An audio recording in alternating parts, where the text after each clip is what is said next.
All right, let's get back into it. Like I said, y'all, let's make sure you guys like, comment, subscribe on this video. You feel me? Something a little different I'm doing. You know, I'm not really reacting. Well, I am, but not really. I'm just really like on a video that I really want to share with y'all. You feel me? Also too, um, this is about a GOAT debate or a debate about two players and stuff like that. But my favorite player of all time, or like my GOAT, is Kobe Bryant. But you know, I could always put LeBron in there. I could always put other players in there. But of all time, it's always gonna be Kobe because that's just who he is. People are gonna tell me different or anything like that. I don't really care about that. All I care about is just like the debates and stuff. Like, it's good for basketball. It's good for like, you know, other things and stuff like that. But this is called The Harsh Truth About the GOAT Debate. Is by High Roller. He's a very notable person that talks about this kind of stuff. So we're gonna react to like his take on it, and he gives good facts about it, and I can do the same thing. Trust me. So we're gonna get straight into it. Listen clearly what he says, you know, and yeah, I'll pause the video when I can. Here we go. Oh my lord! It's never gonna end, is it? LeBron's reign over the NBA. I've just come to the conclusion that LeBron has hacked into the Matrix and has transcended aging. LeBron is in his 19th NBA season and is somehow still one of the best players on the planet. This isn't supposed to happen. 99% of NBA players peak in their mid to late 20s and then slowly regress as they age, eventually becoming a liability to their team and inevitably sailing off into the sunset, washed up and content with their achievements. But not LeBron. The man is fighting his age like he's got a grudge on time itself. And the more he piles up on these mind-bending feats, the more we must ask ourselves the question. And I really hate to do this, but is LeBron the greatest basketball player of all time? And if he isn't, what would he need to do to truly, once and for all, be the GOAT? Sharpie S-Gel. The power of Sharpie, now in a gel pen. Not everyone is meant to make a difference. Crazy scientist.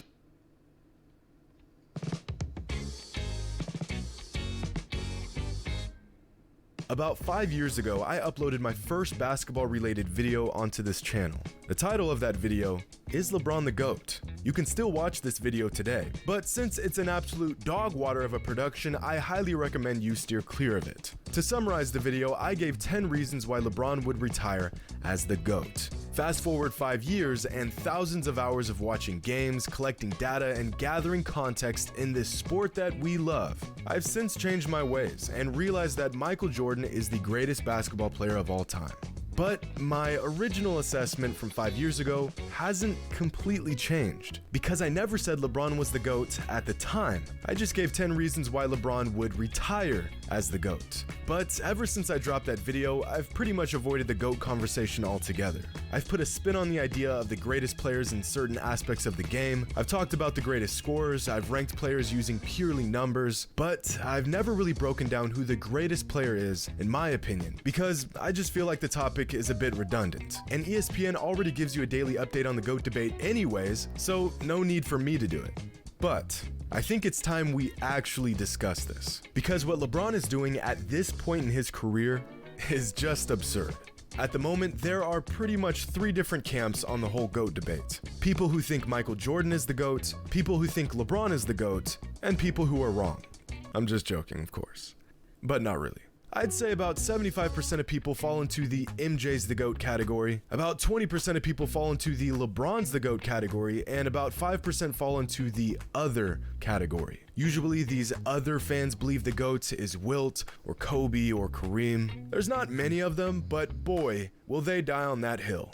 See, the thing here is that a lot of the fans in MJ's corner believe that he is and will forever be the GOAT. But realistically, is there anything LeBron can do to surpass him? I mean, there's gotta be some sort of objective metric we can use to distinguish the greatest player of all time. No opinions, no bias, just the facts. If LeBron somehow won 4 more championships and retired with 8 rings, he'd undoubtedly be the GOAT, right? So there are paths for him to become the greatest ever. But where does that threshold lie, and what would LeBron have to achieve to get there?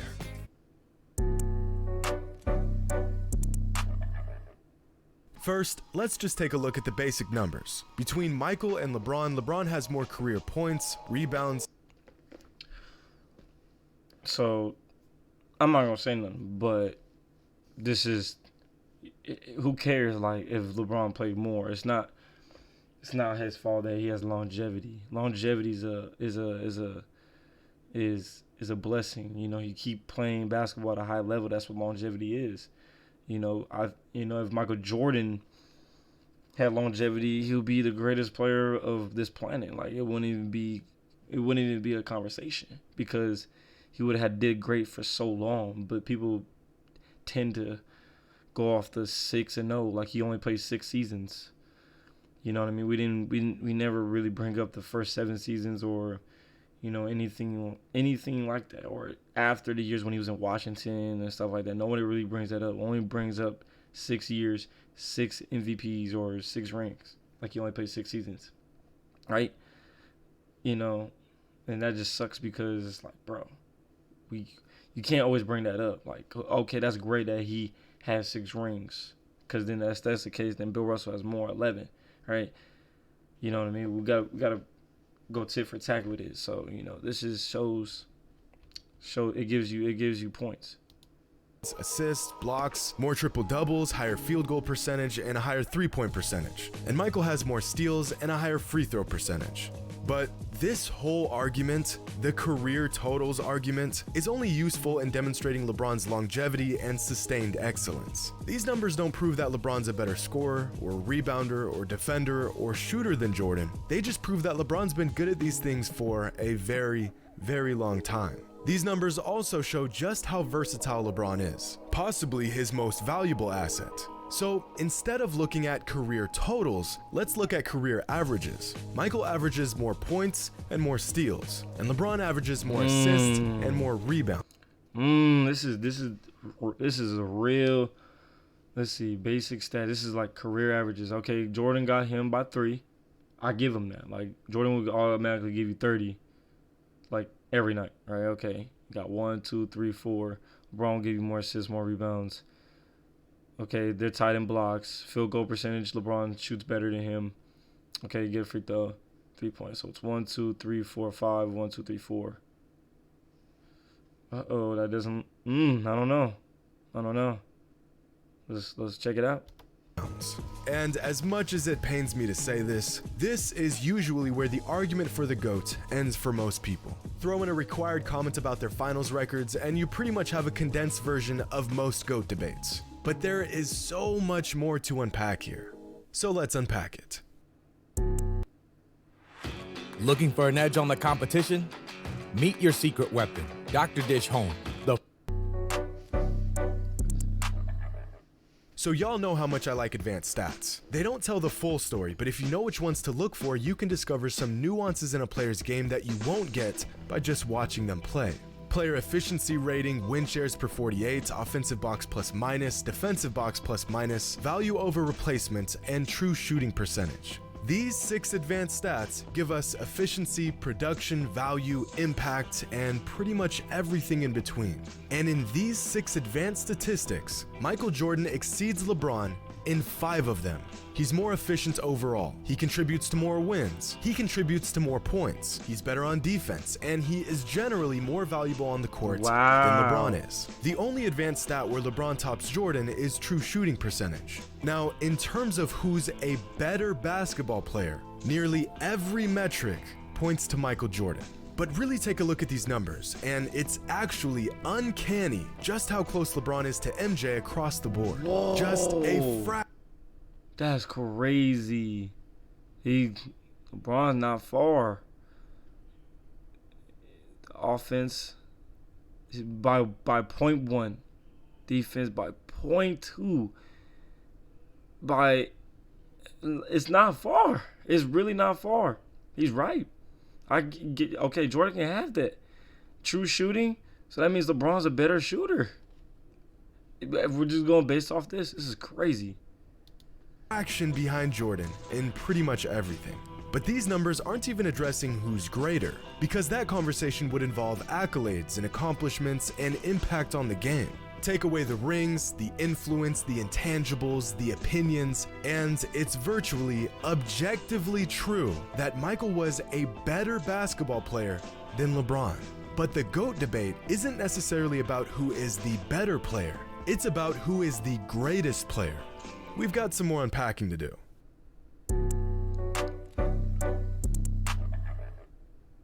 Now, we cannot have a thorough GOAT debate without discussing the accomplishments of each player. Numbers are cool and they have their purpose, but numbers alone aren't indicative of greatness. They're just a vehicle to greatness. This is why, despite James Harden spending half a decade piling up some of the greatest scoring numbers in NBA history, most people don't consider him greater than some players with far lesser offensive numbers. The numbers complement the accolades, not the other way around. This is also why I consider Wilt Chamberlain to have been a better basketball player than Bill Russell, but Bill Russell was greater than Wilt. Wilt achieved his greatness through his numbers, whereas Russell achieved his greatness by contributing to an unrelenting style of winning basketball. So let's take a look at the accomplishments of both Michael Jordan and LeBron James. Now, there are plenty of other awards a player can earn in the NBA, but these are the ones that really stand out on a player's resume. Championships, Finals MVPs, regular season MVPs, Defensive Player of the Year, All NBA selections, and All Defensive Team selections. And amongst these 6 categories, Jordan beats LeBron in 5 of them. And Michael accomplished all of this in just 15 seasons to LeBron's full 18 seasons. The only category where LeBron outperformed Michael is in All NBA selections. And most will argue that, again, this is an accomplishment of longevity more than anything else, which, at this point, seems to be the overall theme in the GOAT debate. Up to this point in his career, the majority of fans will agree that LeBron has been a step below Jordan in terms of greatness. So now the race to become the GOAT has become a marathon. Because eventually, the sheer volume of LeBron's career numbers and achievements may become so overwhelming that we'll have no choice but to concede that he is, in fact, the greatest player of all time. Which brings us to a real dilemma in this age-old debate. The flame that burns twice as bright burns half as long. A great quote by the ancient Chinese philosopher Lao Tzu regarding the idea of excellence and the sustainability of it. Almost as if you can have longevity or be exceptional, but you can't have both. Now, in the world of basketball and sports in general, usually being exceptional translates to longevity and vice versa. Michael Jordan was excellent for 13 seasons in the NBA. His flame was violently bright and it burned for quite some time. But what if there was a flame that burned about 95% as bright and lasted much, much longer?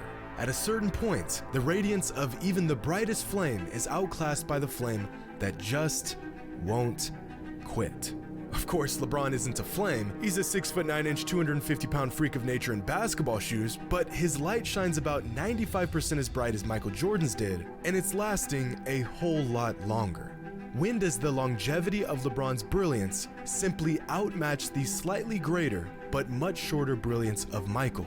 Because as we've discussed, Mike trumps LeBron in pretty much every single metric other than longevity and overall production. So the real question here is, how much longer will LeBron have to be excellent before the majority agrees that he is greater than Michael was? The man is in his 19th NBA season and he's leading the NBA in scoring. He's still a top 5 player in the league and his bag is getting deeper and deeper with every season. Here's a chart of LeBron's total points, assists, and rebound averages throughout each season of his career. Each point on the graph represents the total average of points, assists, and rebounds for every season of his career. So, for example, this season LeBron is putting up 8, 6, and 30 a game, so his total for the season is 44. Now, in the NBA, anything above a total of 40 is exceptional. LeBron's total production has exceeded 40 in 17 different seasons. Now here's Michael's total average points, assists, and rebounds for every season of his career. This is by far the greatest argument in favor of LeBron in the GOAT debate. The man has simply sustained excellence for longer than Mike did. And although the numbers are just a vehicle to greatness, there has got to be a point where the numbers are just too glaring to ignore. LeBron's numbers are getting to that point. But some fans will argue that there were other players that were still really good this late in their career. You mean like Kareem, or Kobe, or Karl Malone? They weren't even close. That's a good point. This is a good point. Kareem was great for a lot. Karl Malone too. Wow. This is crazy.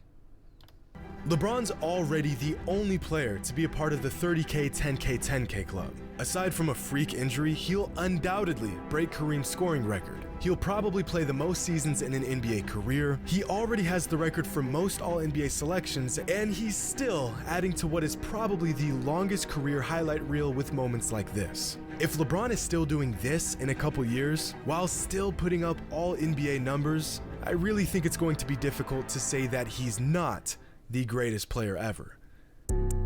Where your shipping address types itself. Where all your tabs go, every. This is very interesting, y'all. You know what?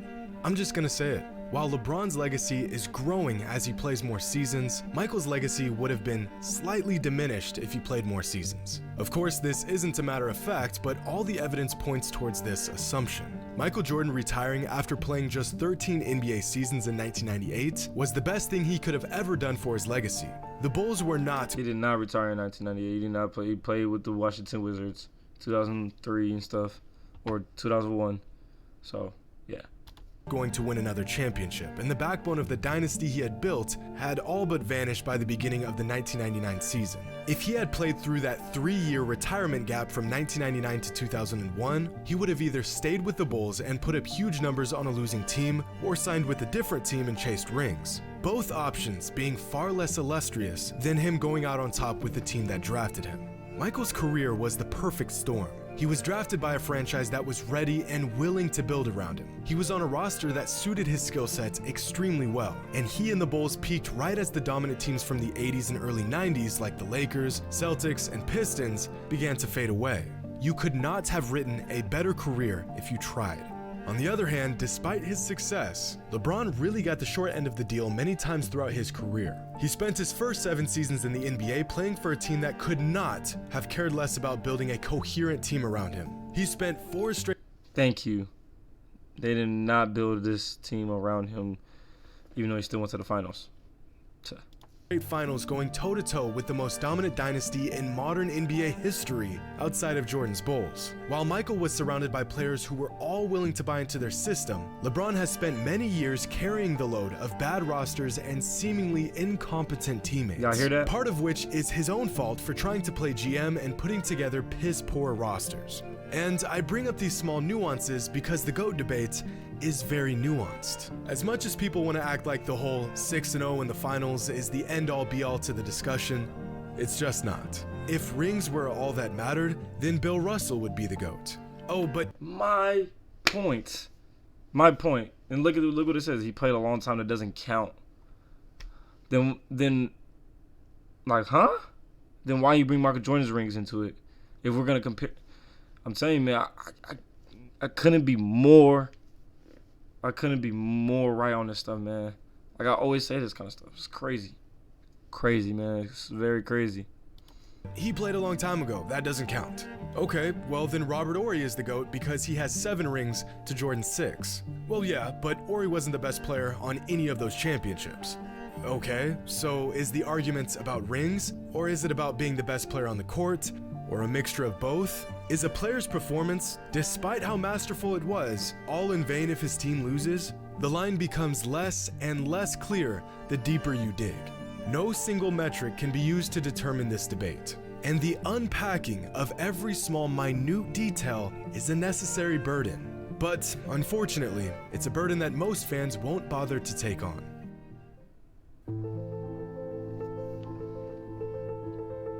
At the moment, I personally believe Michael Jordan is the greatest basketball player of all time. I also think he's the best basketball player of all time. But unlike some fans, I don't think the door has closed on LeBron. I think that if LeBron can continue to dominate the league for a few more seasons and continue to shatter our previous notions of what we thought was possible in a single NBA career, I think that he has a chance to retire as the greatest player of all time. But of course, only time will tell. And fortunately for LeBron, time seems to perpetually be on his side. Wow, y'all. Wow. Beautiful, beautiful, beautiful, man. Y'all watch this video so you can learn too. You feel me? Wow, that's crazy, y'all. But, you know, hit that subscribe button, like, share this video, you feel me? We won't go enough from here, man. So, yeah.